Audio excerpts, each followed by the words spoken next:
एक माणक राव नाम के राजा, माणक राव के फिर हुए काजल राव, काजल राव के हुए मांडल राव, मांडल राव के हुए जय राम राव, जय राम राव के हुए हरि राम राव, हरि राम राव के हुए बाग रावत, बाग रावत के हुए चौबीसी भाई बगड़ावत। फिर बगड़ावत में से भगवान सवई भोज के घर नारायण का अवतार हुआ। फिर देव नारायण की संतान, वैसे गर्भ से जन्म नहीं दिया पीपल देने, भगवान ने 2 फल झिलाए थे उन्हें बिलपत्र के, तो जो लड़का था उसका नाम बिला हुआ और जो लड़की थी उसका नाम बिलुबाई हुआ। कितनी पीढ़ी होगी, कितनी पीढ़ी की बात होगी, निगिनी भूल गया, 4 पीढ़ी का होगी, बहुत ज्यादा होगी। तो एक बार ये हरि राम राव जंगल से सिंह का शिकार करके हाथ में सिंह का कटा हुआ मस्तक लेके और अपने नगर को लौट रहे थे कि वहां जंगल में एक नीला शीलवंती तपस्विनी थी। उसका प्रण था कि मैं जीवन में पुरुष को नहीं अपनाऊंगा, यानी ब्रह्मचार्य व्रत से भगवान की तपस्या कर मोक्ष पाऊंगी, ये व्रत था। उस दिन जंगल में उधर से हरि राम का लौटना हुआ, इसका अपने आश्रम से निकलना हुआ, उसका व्रत भंग हो गया। हरि राम राव को जब सिंह का कटा हुआ मस्तक लेकर आते हुए देखा, नाराज हो गई, बोले युवराज तुमने मेरा व्रत भंग किया है, मैं तुम्हें श्राप देती हूँ, जिसका मस्तक लिए हुए तुम मुझे मिले हो इसी शकल का तुम्हें पुत्र पैदा हो। अब व्रत तो भंग हो ही गया था। फिर उनने हरि राम राव के साथ शादी भी की, पर शराब भी लग चुका था। बाण और वचन एक बार निकलने के बाद वापस नहीं आता। तो इनके जो पहली पत्नी थी उनके 90 महीने गर्भ से बालक जन्मा। तो बालक का शरीर तो था मनुष्य का और मुख था बाघ का, शराब के कारण बाघ जैसे मुख वाला बालक जन्मा हरि राम राव। बाघ सा मुख होने के कारण उस बालक का नाम बाघ रावत रख दिया। अब धीरे धीरे लड़का जब तक अंदर महल में था, बाहर नहीं निकला, तब तक तो कोई परेशानी नहीं। अब शेर बाजार में आने लगा तो ये तो बालकों के साथ खेलने की इच्छा लेकर के आते थे बाघ रावत। बाकी बालक तो बाघ का मुख देख करके और सब अंदर घुस जाते थे। बाघ रावत शेर बाजार में घूमते रहते, बालकों को आवाज देते, बोले भाई बाहर आओ, मैं तो आप लोगों के साथ खेलने की इच्छा लेकर आया, आप अपन साथ में खेलेंगे। पर अब शेर तो शेर ही होता है। तो वो बाघ का सा मुख देखकर कोई भी बालक घर से बाहर नहीं निकलते थे। जब तक बाघ रावत नगर में शेर बाजार में घूमते रहते, कोई भी बालक बाहर नहीं निकलता, पूरा बाजार जाम। धीरे धीरे समस्या बढ़ी, शिकायत आई राजा के पास, बोले महाराज यदि आपको प्रजा से प्रेम हो, प्रजा को चाहते हो, तो अपने बालक का मुकाम कहीं एकांत में अलग लगा दो। और आपको यदि अपने बालक से ही मतलब है, बालक से ही मोह, प्रजा से कोई मतलब नहीं, तो फिर हमें आदेश दो कि हम जाके अपना गांव नगर कहीं अलग बसा। सब नगरवासियों ने ये निवेदन किया। हरि राम बड़े धर्माज्ञ विचारशील थे। उनने कहा कि एक अपने बालक के लिए अपनी सारी प्रजा को गांव घर छोड़ना पड़े, और राजा की निगाह में तो सारी प्रजा अपने संतान के तुल्य होती है। जिस राजा नहीं प्रजा प्यारी वो नरक का अधिकारी। तो हरि राम राव ने कहा, बोले आप सभी सुख चैन से रहे, आपको कहीं जाने की जरूरत नहीं है, आज के बाद ये शिकायत नहीं आएगी। मैं अपने बालक का मुकाम कहीं अलग लगाता हूँ, आप सब निश्चिंत रहे, कहीं जाने की जरूरत नहीं। ठीक है महाराज। उस समय अजमेर नगर में ईसर दे गोड़ राम नाम के राजा राज करते थे। अजमेर में बाघ रावत को बाघ की रक्षा में नौकरी चाकरी ईसर दे गोड़ के यहाँ अजमेर में रख दी। अब इनका बाग में ही रहना, बाग में ही खाना, बाग में ही नहाना, बाग में ही सोना, शेर गांव में जाने की जरूरत नहीं थी। धीरे धीरे समय बीता, सावन का महीना।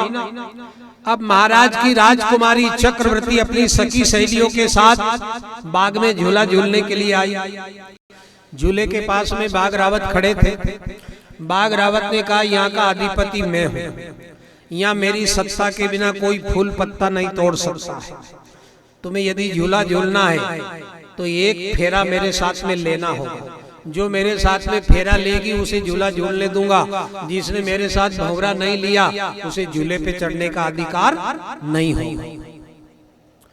अबोध लड़कियों ने विचार नहीं किया कि इनके साथ भंवरा लेने का तात्पर्य आगे क्या होगा, क्योंकि झूला झूलने की विशेष इच्छा थी, किशोर अवस्था में थी। तो सभी ने बाघ रावत के साथ एक एक भंवरा यानी फेरा लिया। बाघ रावत ने जिसने उनके साथ में फेरा फिर लिया उसे झूले पे चढ़ने का अधिकार दिया। कुल मिला के 13 लड़कियां थी। सभी झूला झूल के मन प्रसन्न घर आई। धीरे धीरे समय बीता, सब युवा अवस्था यानी जवानी को प्राप्त हो गई। सबका संबंध तय हो गया, पर लगन नहीं निकले। 1 2 4 6 8 10 12 13 ही लड़कियों का लगन, राजकन्या का भी लग्न नहीं निकला। राजा विचार में पड़ गए। राज पुरोहित को बुलवाए, ब्राह्मण देवता से पूछा, बोले महाराज आपके बरस 1 2 लड़की का सावा लग्न नहीं होगा, पर इतनी सारी लड़कियों की शिकायत आ रही है, अपनी राजकन्या का भी लगन नहीं, क्या क्या कारण हो सकता। ब्राह्मण देवता बड़े विचारशील और भूत भविष्य की जानने वाले बहुत अच्छे ज्योतिषकार थे। उनने कहा, राजन इन बालिकाओं ने अपने जीवन में किसी के साथ में फेरे ले लिए, इनका अब लगन नहीं निकल सकता, इनका किसी अन्य के साथ संबंध नहीं हो सकता। ये बात राजा को बुरी लगी। बोले इतने बड़े विद्वान पंडित होकर कैसी अड़पटांग बात कह गए देवता, ये भी कोई बात हुई कि बिना माता पिता की अनुमति के अपनी इच्छा से इनने किसी के साथ फेरा ले लिया, ये कैसे हो सकता, असंभव, ये गलत है, ऐसा नहीं हो सकता। बोले ऐसा ही हुआ है राजा, यदि आपको शास्त्रों पर विश्वास है तो शास्त्र कभी झूठ नहीं बोलते। तो ये बात कैसे मालूम हो कि इनने किसी के साथ फेरे ले लिए। बोले सब लड़कियों को सभा में बुलवाई जाए, उनसे साम दान दंड भेद 4 ही प्रकार से पूछा जाए, सारी बात डिक्लेयर हो जाए। बुलवाओ सब। सभी बालिकाओं को कचहरी में बुलवाया। राजा ने उनसे पूछा, बोले बेटा सच सच बताना, तुमने अपने जीवन में किसी के साथ भंवरे ले लिए हैं, किसी के साथ फेरे लिए क्या। अब लड़की नारी तो वैसे ही संकोचित और मर्यादित, बहुत ज्यादा नारी नर से लज्जा में 4 गुणी होती, 4 गुना अपन से ज्यादा शर्म रखे। अब बड़ी सभा में सब नव युवक लड़कियां कैसे कह दे कि हमने किसी के साथ फेरा ले लिया। तो कोई उत्तर नहीं मिला। सब बालिकाएं नतमस्तक होके खड़ी राजा के सामने। राजा का विश्वास डामाडोल हुआ। राजा ने कहा ऐसा नहीं हो सकता महाराज, आप गलत बता रहे हो, ये बिना अनुमति के किसी के साथ अपनी इच्छा से फेरे नहीं ले सकते। ब्राह्मण देवता ने कहा अब थोड़ा सा आप दंड भेद से काम लो, थोड़ा सा इन्हें धोस दो।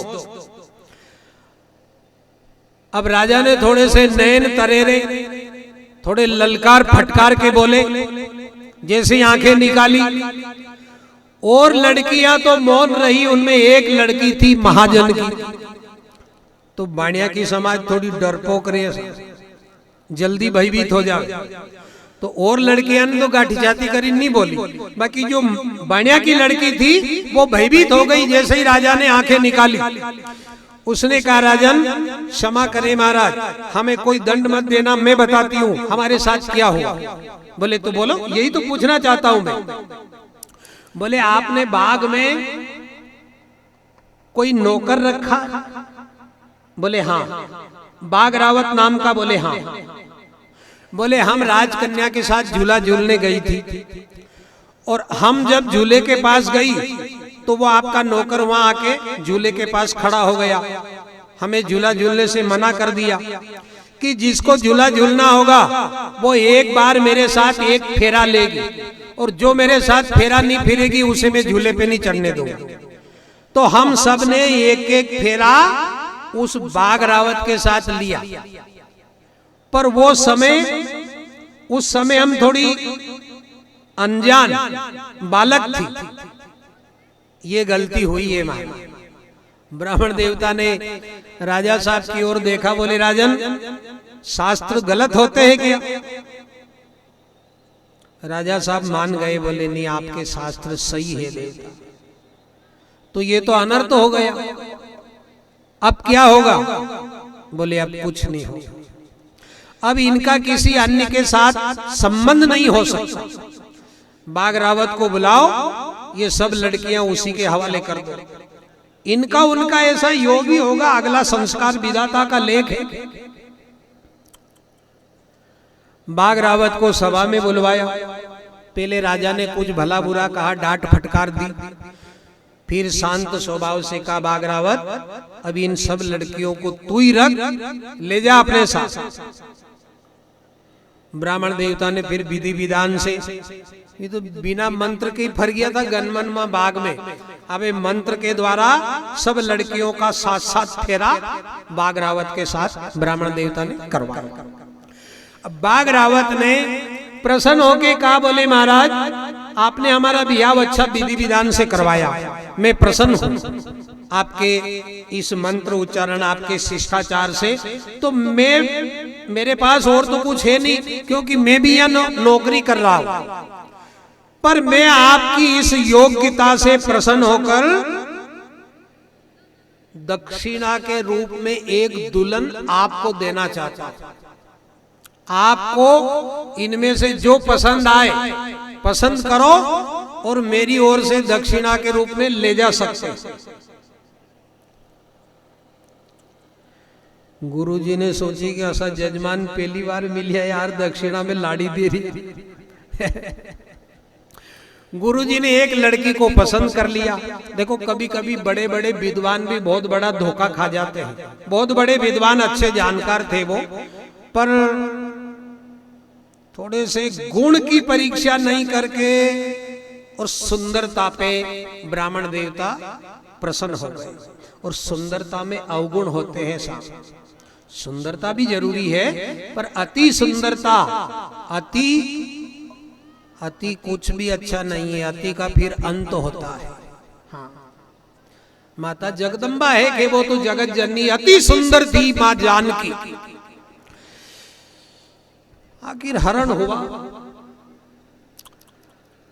तो जो ब्राह्मण देवता ने लड़की को पसंद किया, वो लड़की देखने में ठीक थी और थोड़ा मेकअप वगैरह कर रखा होगा, किरण पाउडर लाली वगैरह। तो ब्राह्मण देवता ने कहा, बोले महाराज मुझे तो ये दुल्हन।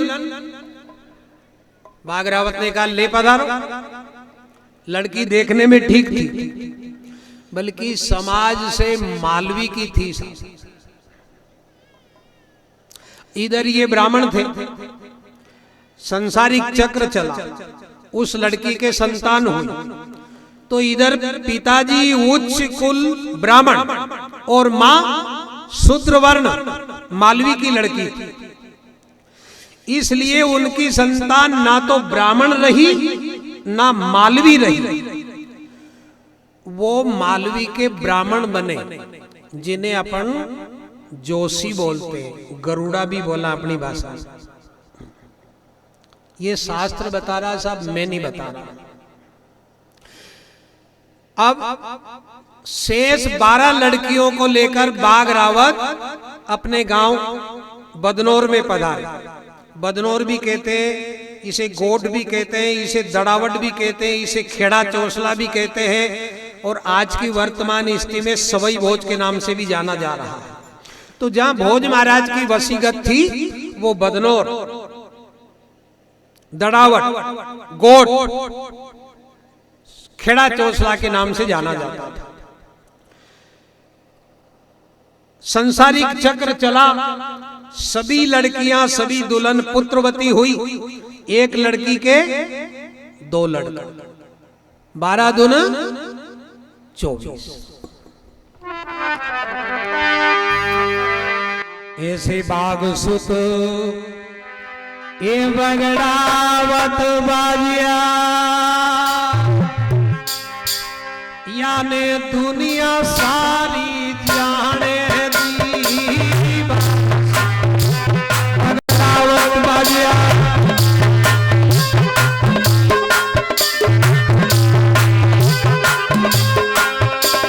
दुनिया सारी जाने दी।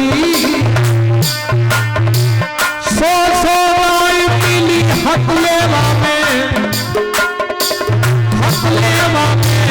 बरनिया बड़े ठिकाने,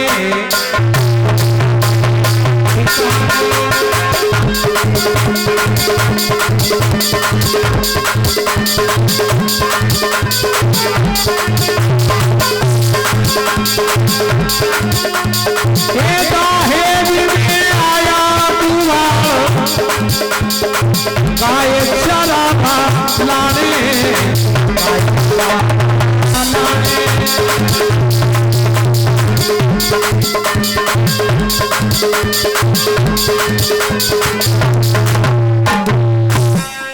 शंकर भगवान की जय। इस प्रकार से बाग सुत बगड़ावत बाजिया दुनिया सारी जाने, बोले नहीं। 100 गाय मिली हथलेवा में, सब परनिया बड़े ठिकाने। वैसे ठिकाना राजपूतों का होता है, पर अपना पुरखा जब कई संबंध तय करवा के वास्ते जावा तो ऐसे कहता गया है कि नानी है थोड़ी अच्छी जगह खानदान में थोड़ा ठिकाना में पटक जाओ, है ना। तो उत्तम श्रेष्ठ कुल वो भी ठिकाना ही होता है। तो सभी भाइयों का अच्छे उत्तम श्रेष्ठ कुल में अच्छा ठिकाना घर ओढ़ में बिहाव हो। पहले रोटी के साथ में रामती देते थे। गौ माता का दान हथेला में बहुत बड़ा महत्व था। भाई के 100 गाय हथलेवा में मिली। सवई भोज और नयाजी महाराज दोनों भाई के हथलेवा में कन्यादान में सांडा बीसी दी थी। अब सांडा बीसी कहीं होया करे,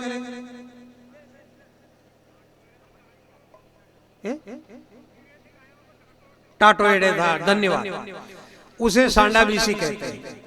जहां गाय रुकती थी वहां का फाटक खोल देते थे और गाय में एक नर होता था जिसे अपनी भाषा में अपन सांड बोला, है ना। तो टाटा खोल देते थे। जब तक गाय के आगे, उस नर के आगे 5 गाय निकली, 6ठे नंबर पे नर निकला, फाटक बंद। और उसके पहले 100 गाय निकल गई और 101 पे नर निकला तो फाटक बंद। उसे बोलते थे सांडा बीसी। सांड के आगे 1000 गाय निकल गई और 1000 गाय के बाद में सांड का नंबर आया तो फाटक बंद होता था। और ओके आगे 2 गाय निकली, तीसरे नंबर भी सांड निकल गया तो फाटक बंद होता था। उसे सांडा बीसी कहते थे। तो सवई भोज और नयाजी इन दोनों भाई के हथलेवा में सांडा बीसी दी थी। भोज महाराज का बियाह अपने मालवा में साड़ू माता के साथ गढ़ देवास में दूदाजी खटाना की लड़की, पहले साड़ू माता का नाम रंबादे था।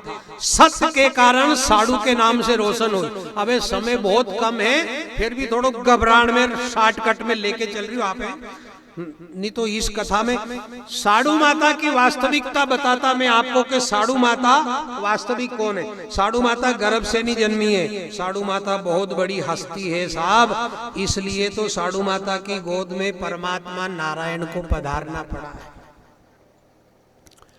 साड़ू माता तो फिर कभी मौका मिलेगा तो विस्तार से भी समझाएंगे, पर थोड़ा शॉर्टकट में समझ लो कि साडू माता ही जगदम्बा भगवती का स्वरूप पार्वती है और सवई भोज ही भगवान शिव का अंश अवतार है।